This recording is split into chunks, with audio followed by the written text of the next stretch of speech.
ή τα 16 ήταν όλα της εντάξει. Οι καμπύλες και τα φρούτα της στα γνώριμα μέσα σε 1-2 μήνες γίναν όρημα. Θαύμαζαν γνωστοί και φίλοι κάθε νέα της καμπύλη. Τα παιδιά στη γειτονιά της την πειράζανε κι όταν έβγαινε στους δρόμους της φωνάζανε. Όσο έχεις μεγαλώσει έχεις γίνει άλλη τόση και κάνεις πια και μη ζαμπή. Βρε την πόη έχεις ρίξει, λες και σε έχουνε τραβήσει, σε μέρες έγινες διπλή. Βέβα, βέβα, πώς το λένε σ' αγαπώ. Βέβα, βέβα, στο στενάκι εδώ που έχω δυο λόγια να σου πω.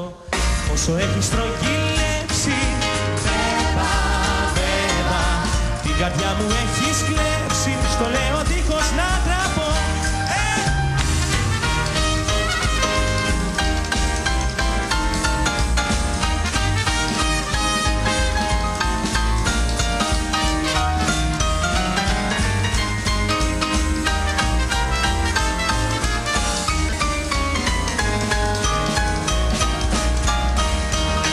Πόσο έχεις μεγαλώσει,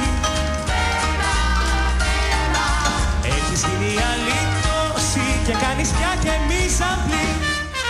Βρε την πόρη έχεις ρίξει, λες και σε έχουνε τραβήξει, σε μέρες έγινες διπλή.